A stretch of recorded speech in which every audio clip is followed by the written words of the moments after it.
সালামু আলাইকুম।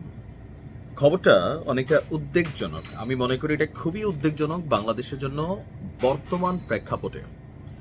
এমনিতে আমাদের সাথে ভারতের যে সীমান্তবর্তী এরিয়া, সেখানে ভাই বিএসএফ এর গুতানিতে আমরা প্রতিনিয়ত অস্থির থাকি। তারপরেও বাংলাদেশ নিয়ে বা বাংলাদেশে ঢুকে কোনো ঘটনা ঘটাবে এরকম আশঙ্কা আপাতত ভারতের কাছ থেকে না থাকলেও সম্প্রতি মিয়ানমারে যে সামরিক জান্তা সরকার এবং রাখাইনের যেই আরাকান আর্মি গোষ্ঠী আছে তাদের মধ্যে যে চলমান যুদ্ধ আছে, তো সেই যুদ্ধে বাংলাদেশের সাথে এই মুহূর্তে আরাকান আর্মির একটা সাংঘর্ষিক অবস্থান তৈরি হয়েছে, এমনকি বাংলাদেশকে নিয়ে ভয়াবহ একটা অভিযোগ তারা তৈরি করেছে।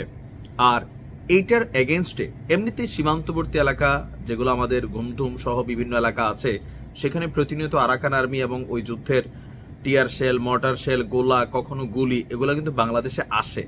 ইভেন আপনি ধরেন সেন্ট মার্টিনের যে রোড, সেখান থেকে বাংলাদেশের জেলেদেরকে মন চাইলে ওরা ধরে নিয়ে যায়, আর আমরা এগুলো নিয়ে নিন্দা জ্ঞাপন ছাড়া ওই রকম বড় কোনো রিয়াকশনে যাইতে পারি না। এই যখন আমাদের সাথে আরাকান আর্মির অবস্থান, ঠিক তখনই আরেকটা ভয়ঙ্কর খারাপ দিক হচ্ছে রাখাইনে আরাকান আর্মির দখলকৃত একটা ঘাঁটিতে একটা হামলা হয়েছে।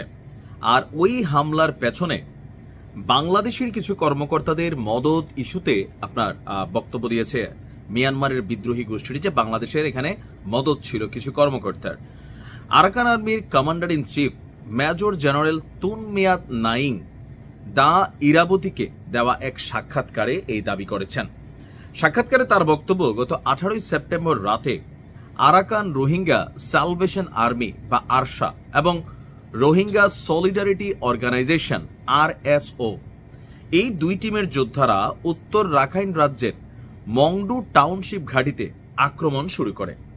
আরাকান আর্মির এই প্রধান বলছে, রাখাইন রাজ্যে জান্তার শাসন ব্যবস্থা থেকে মুক্ত করা এলাকাগুলোতে শৃঙ্খলা ফিরিয়ে আনতে আরাকান আর্মি যখন লড়াই করছে, তখন কিছু বাংলাদেশি কর্মকর্তা, এখানে আমাদের পুলিশ বিজিবি বা বর্ডার গার্ডকে এখানে ধরা হচ্ছে, অথবা আই ডোন্ট নো সেনাবাহিনী, আমি জানি না, এখানে বর্ডার গার্ডকে মেবি টার্গেট করা হয়েছে, যে কিছু বাংলাদেশি কর্মকর্তার মদতে এই হামলা চালানো হয়েছে। বাংলাদেশি কর্মকর্তারা মুসলিম জঙ্গিদের বাংলাদেশ সীমান্তের কাছে অবস্থিত তাউং পিউতে আক্রমণ করার নির্দেশ দিয়েছিলেন, পুরো বাংলাদেশের উপর চাপাই দিছে। তারা তাদের কাছে যে অস্ত্র আছে তা দিয়ে আক্রমণ চালানোর নির্দেশ দিয়েছেন। আরও রহস্যজনক বিষয় হচ্ছে, এই ইরাবতী পত্রিকাকে সাক্ষাৎকার দেওয়ার পর ইরাবতী আবার ইয়াঙ্গুনে অবস্থিত বাংলাদেশের যেই দূতাবাস আছে, তো সেখানে অবস্থিত বাংলাদেশের যেই দূতাবাস আছে, সেই দূতাবাস থেকে আপনার ইরাবতীতে যে প্রতিবেদন ছাপা হয়েছে এটার ব্যাপারে কোনো মন্তব্য করেনি বাংলাদেশ দূতাবাস। কিন্তু কেন করেনি? তার মানে কি আরাকান আর্মির ঘটনা সত্য? ইরাবতী জানিয়েছে আরাকান আর্মি প্রায় পুরো রাখাইনের নিয়ন্ত্রণ দখল করেছে, যার মধ্যে বাংলাদেশ সীমান্তবর্তী বুথিডং এবং মংডু শহরতলি। এখন এই যে ধরেন আরাকান আর্মির বাংলাদেশ নিয়ে এই মুহূর্তে যেই দৃষ্টিভঙ্গিটা, এটা কি আসলে আমাদের জন্য পজিটিভ? আমাদের সীমান্তগুলো আসলে কতটুকু সুরক্ষিত আছে?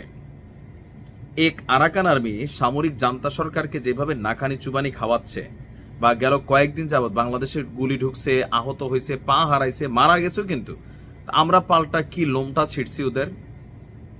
তো এই মুহূর্তে বাংলাদেশ নিয়ে যে বক্তব্য আসছে, আমাদের পররাষ্ট্র মন্ত্রণালয়ের উচিত এ বিষয়ে শক্তভাবে আসলে একটা প্রতিক্রিয়া জানানো, এবং ইয়াঙ্গুনে অবস্থিত বাংলাদেশ দূতাবাসের উচিত বিষয়টা ক্লিয়ারেন্স করা, নয়তো আরাকান আর্মি যে কোনো সময় বাংলাদেশে হামলা করতে পারে। আর বাংলাদেশ আসলে কতটুকু প্রস্তুত আছে এই মুহূর্তে যে কোনো একটা লড়াই করার জন্য? এলাকা টু এলাকা দখল করে নিয়ে চলে যাবে, কিচ্ছু করতে পারবে না, এগুলো মুখে মুখে বক্তব্য দিবে। সো আরাকান আর্মির সাথে শক্ত অবস্থানে যাওয়া উচিত, এবং তাদের যে পারসেপশন, এটা কিন্তু আরাকান আর্মির প্রধান, তারই বক্তব্য, আপনি এটাকে হালকা নেওয়ার সুযোগ নেই। রাষ্ট্রের উচিত এই বিষয়টা ক্লিয়ার করা, কারণ আমরা এই মুহূর্তে অনাকাঙ্ক্ষিত কোনো যুদ্ধ চাচ্ছি না। ভালো থাকুন।